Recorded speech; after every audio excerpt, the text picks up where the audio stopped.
Okay, welcome back to Gary's Economics. Today we are going to ask the question, is the UK government bankrupt?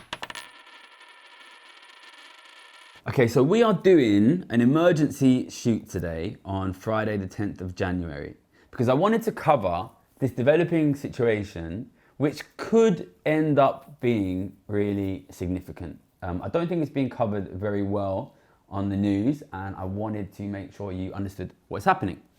So this story is mainly about the interest rate that the government has to pay when it borrows money.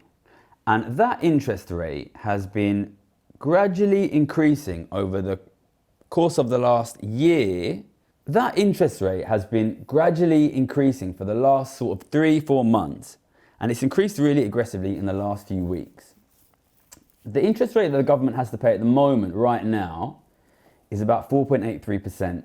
And that is raising questions about basically whether the UK government is financially sustainable, essentially. And it's very realistically possible that these sudden increases in UK government borrowing rates will force the UK government into basically making emergency cuts in its spending, which you probably could describe as a return to austerity.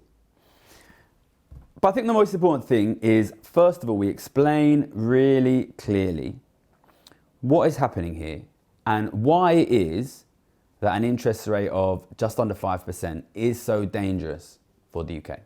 So if you look historically, and I've got a graph here, and I think we'll pop them up. If you look at historical interest rates that the UK government paid on its borrowings, the current rate, which is just under 5%, was super normal in the 2000s before the financial crisis. And if you go back to the 90s, they used to pay significantly higher rates, sort of 6-7%, back in the 80s, even higher rates than that.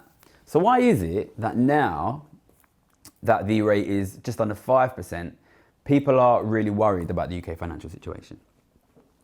In order to explain that, we need to talk about why it is that governments are able to borrow every year.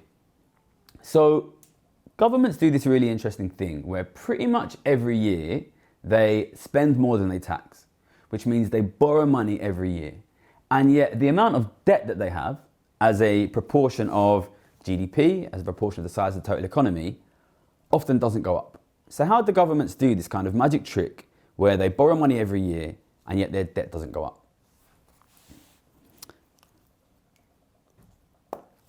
Okay, so the key thing that you want to understand about debt is that what matters for government financial sustainability is not so much the size of the debt itself.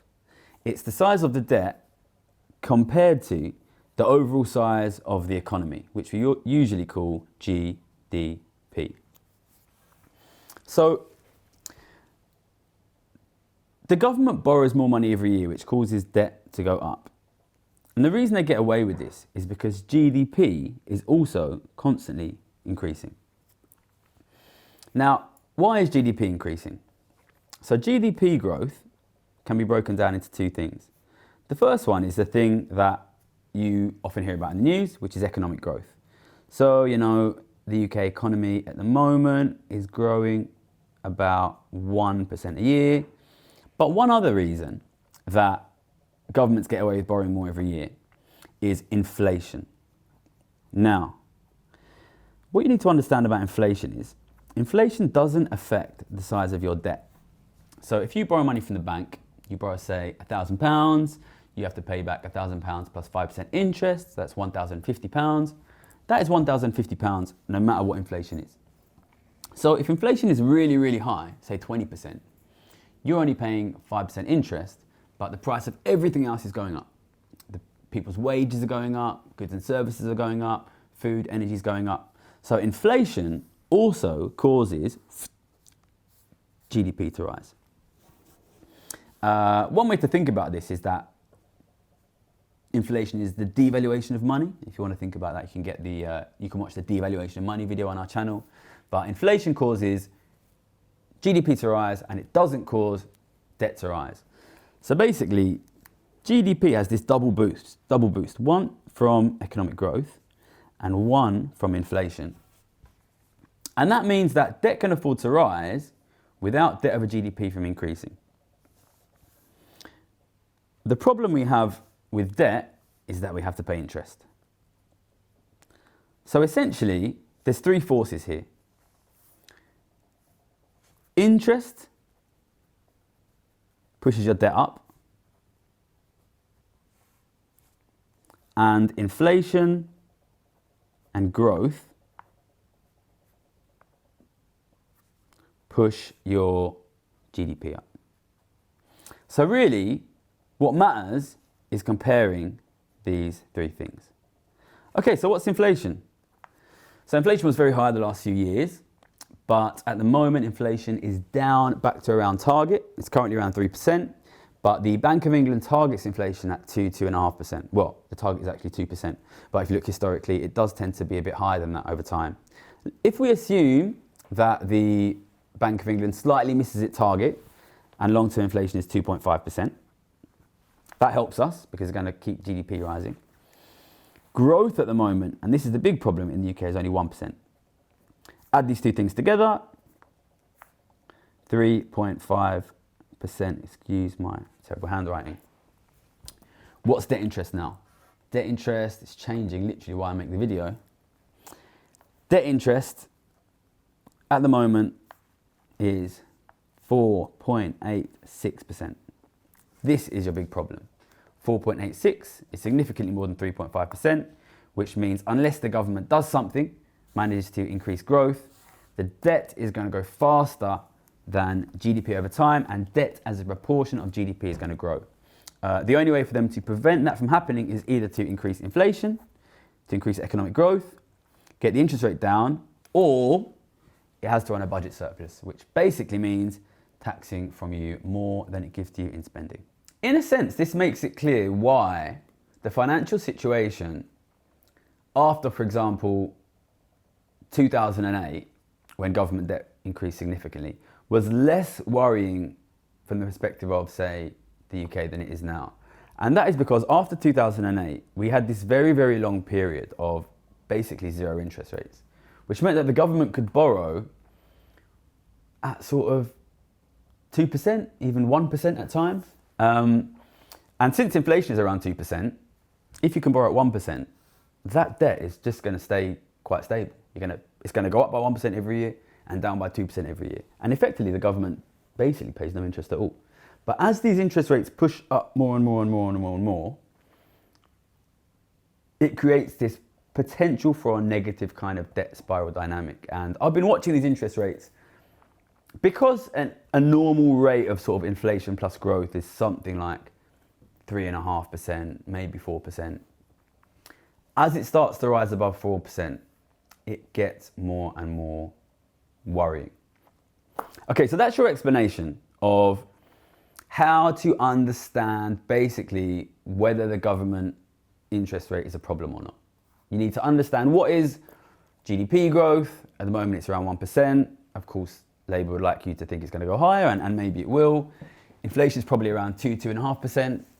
So as long as interest rates are pushing above 4.5%, the higher they get, the more difficult it will be. And if the government doesn't want debt to increase over time, it has no choice basically but to start taxing more than it spends, basically extracting that money from ordinary people. So this has become a big talking point in financial markets in the last few days. The first thing I will say is people are obviously going to compare this to the Liz Truss situation. That is pretty unfair. I think the Liz Truss situation was really chaotic, and it was basically brought upon itself by some wild decisions by Liz Truss and her government. What has happened here is the UK was already in a difficult situation because the debt was increased so significantly during COVID. And they sort of tried to toe this middle ground of, we're not going to tax the rich more, we're going to borrow, we're going to be sensible. Whenever your plan is based on borrowing, there is always the risk that interest rates will go up. In the last few months, interest rates have increased all around the world, And the government has been kind of using that to defend itself. They're saying, look, this is not a UK government mistake. This is moves in global interest rates. It's caused by people who are a bit worried about what Donald Trump might do when he comes in. That is all true. But the fact of the matter is, with interest rates where they are at the moment, it is very possible the government can't afford to fund itself long term. And that is why a move in global interest rates that have pushed everybody's borrowing rates up has hit specifically the UK. And we can explain that, why it hits the UK specifically, largely by showing you a list, and I'll bring this list up, of what different countries in the world pay to borrow. So you can see here, comparing the UK to European countries, the UK pays about 4.83. The highest rate paid by any other large European country is Italy, which is 3.74, which is a full more than 1% below. Now remember, growth plus inflation is probably going to be about 3.5%, 4%. So Italy at 3.74, that growth is not going to grow that debt is not going to grow over time as a percentage of the economy, whereas that UK number 4.83 potentially will grow as a percentage of the economy. Okay, so the UK situation is particularly bad. Interest rates got pushed up across the world. Traders start to look at that UK number, 4.83%, and question whether the UK financial situation is sustainable. That caused yesterday morning, Thursday morning, a bit of a panic in markets. The bonds started to sell, the interest rates started to rise quickly. What does that mean for you? What does that mean for the government? The government cannot allow a panic to occur in these bond markets, because if that rate starts to rise really quickly, if it rises to 5.1, 5.2, 5.3, every little bit that goes up makes it more questionable whether the government can afford to fund itself. And as it becomes more and more questionable whether the government can fund itself, the borrowers want higher and higher rates because they're worried that the government won't be able to pay it back. And that creates a real risk for a negative spiral. You know, we all saw what happened to Liz Truss. The government's made a big deal out of Liz Truss. The government absolutely needs to prevent this. So what can the government do? What will the government do? Financial markets will basically demand that the government reduce their deficit. You can reduce your deficit in two ways. You can either increase taxes or you can cut spending. If the government is forced to do something very quickly, it's very unlikely that they have done the preparation for a wide variety of tax rises. They will probably be forced to cut spending. That would be so devastating politically for an already unpopular government who made a lot out of Liz Truss's failings, that they will probably do anything to avoid it. And what they will do, and what they have been doing over the last couple of days, is basically really aggressively trying to wink at the financial markets and say, we're going to do the cuts, but wait till March. And the reason they want to do that is because when March is when the next sort of fiscal statement is, they want it to look orderly. They want to say, listen, in the last few months, interest rates have risen, we're responding, and we're cutting. They don't want to seem like it's a kind of a second Liz Truss moment. Now, this plays into something which Labour made a lot about in their election campaign, which is Labour's fiscal rules. There's a few fiscal rules, but the one that is most relevant here is that Labour have promised to stabilise this thing which we have been speaking about in this whole video. They want to stabilise debt as a proportion of GDP, as a proportion of the overall economy. As we've discussed before, debt rises with interest, so as the interest rate goes up, unless you can get GDP growth out of somewhere, the only way to stop debt from rising as a percentage of your GDP is to have inflation, or basically to cut your deficit, to start taxing more, to reduce your spending. So the government, if they want to follow their own fiscal rules, they basically cannot help but be driven by financial markets. If something happens like has happened in this last couple of weeks and interest rates rise significantly, because the government has set this fiscal rule, the government basically has to do cuts. And unless financial markets turn around quickly, well, this is going up as I speak, unless financial markets turn around quickly, really there's only two possible things that can happen, which is the government manages to convince markets to wait till March, does its cuts in March, or if things get really bad in the next couple of weeks, the government might even be forced to do some kind of emergency statement where they announce cuts. Basically, either way, the financial markets are going to enforce austerity again on you by your government. Okay, now I'm covering this now as it moves, and I don't want to panic people. This could go one of two ways, right? Either the market calms down in the next few weeks and the government is able to wait till March, or it keeps going and the government is forced to do cuts more imminently. Either way, this means austerity. If this goes the more serious way, and I don't think this is probable, but it's definitely possible, if it calls Starmer and Reeves out to make an emergency statement of cuts, given how little political capital they have, it could potentially end the Starmer-Reeves government. I don't think they would replace them immediately, but it could leave them in a sort of Theresa May situation where they're left on as a dead duck, where it would look really, really bad. It would look really, really bad if they were forced to suddenly backtrack in a similar way to Liz Truss did. And to be fair, I think they would be unlucky if that happened, because what they have done, and I think this brings me to my next point, which I wanted to make, which is a lot of people in the media will say that this is because, especially if it gets more serious, they will say that this is because of the budget. The budget back last year. And I think that would be a pretty bad representation of what's really happening. The budget was pretty mild, in my opinion. It was a pretty milquetoast budget. They did slightly increase borrowing, they slightly increased taxes, they slightly increased spending, but it was a very moderate budget, and I don't think we should be surprised by that, because Starmer and Reeves are kind of defined, in a sense, by their economic sensibleness and their economic moderation. I think the problem that you have is that the financial situation was pretty terrible coming in. And when I say this, you might think I'm sort of going to go down the classic Labour line of, oh, this is the Tories, blame the Tories, but I'm not going to do that. Really, what is happening now is, in a sense, the inevitable consequences not of the budget last year, but of the really terrible economic mismanagement of COVID. Now, if you go back, I mention it a lot, and look at the first video I ever shot on this channel, I spoke a lot about the massive accumulation of cash by the rich and how that would cause an inflation crisis and a cost of living crisis and an inequality crisis.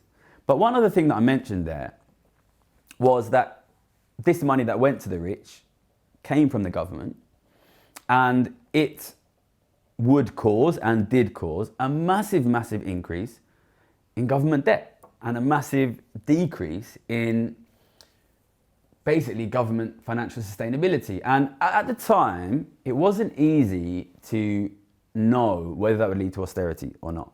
And the reason for that is basically because of the things which we've discussed in this video.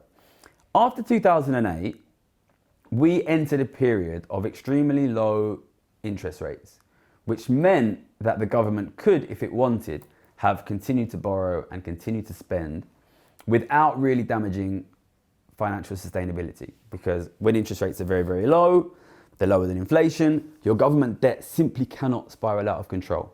There was always a risk, when you massively increased your government debt, of coming into the kind of situation we are in now. If interest rates ever go up, then basically your government becomes a slave to financial markets, and the financial markets can force you to cut. The financial markets can force you to reverse your policy. That's what they did to Liz Truss. That's what they did to Greece back in the 2010s. This is an inevitable part of allowing your financial situation to deteriorate. And if you ask me, the real mistakes were made here in 2020, 2021, 2022, when we knew the government was going to give an enormous amount of money out, and we had a period of 2 years of lockdown when we could have said, okay, who's going to end up with that money? How are we going to get that money back?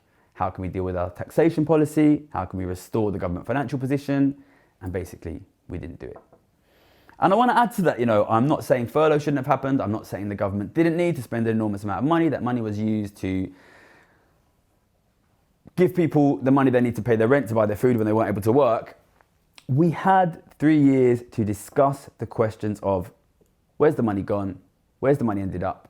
How's it going to affect distribution? Can we get the money back? And really, what you see here is the result of a long period of phenomenal naivety regarding the importance of resources and distribution. What you saw during COVID was the government giving an enormous amount of money away. That money went to the rich. The rich can use that money to buy the resources from the middle class, to buy resources ordinary people need. You've lost your resources. I've said this before and I'm going to say this again and again. If you give all your resources away, you are left with two choices. Try and get your resources back, which in this case means finding ways to tax the super rich, you've got that money now, or accept poverty. And I think what we're seeing now is increasingly this attempt at a third way, which the current Labour government are trying, is not going to work. It's not going to work. And look, it's possible that we get lucky, interest rates start to fall over the next few weeks, few months. Inflation will fall over the next 6 months. Bank of England base rates will very likely fall. This situation could improve. It's very, very difficult. It's very, very, very difficult to borrow your way out of a hole. One thing I want to say is, I know there'll be a lot of people here that will say, listen, we shouldn't let financial markets dominate our government policy. We shouldn't let financial markets dominate our fiscal policy. I agree with that. If you don't want financial markets to dominate your governmental policy, you cannot give all your resources to the rich and have your financial plan be borrow them back. This is what happens. If you give all your resources away and your plan is to borrow them back, then you will be at the mercy of the interest rates of the lenders, the interest rates of the traders, the interest rates of the rich. The only way to defend your resources once you've given them away is to work on your taxation policy. And we should be in a situation now where we don't need to borrow from the rich because we are able to tax from the super rich and use that to get our resources back and use those resources to provide the goods and services that you need. But we're trying to toe this middle path of borrowing, give all our resources away, try and borrow them back. This is the risk that you take. The last thing I want to say is, I know that this crisis looks quite UK specific at the moment. There are a lot of countries that are not further down the line on this. The situation in the US is slightly better because they have higher growth. The situation in Australia is slightly better because they have higher growth. The situation in European countries is slightly better because the interest rates are lower. If interest rates keep going, your country could be next. You need to protect your resources. The resources have been given to the rich. If you don't fix your taxation policy, you will have no choice but to slowly shut down your welfare states, and your countries will look like impoverished countries like India, like South Africa, like Brazil. Go to those countries, see how ordinary people live. That can come here, that can come to your country, that can come to my country. I don't want to panic you. This might resolve itself. This could get worse. Living standards will keep deteriorating unless we get our resources back. That means taxing, not just borrowing. Thanks for your help. Good luck.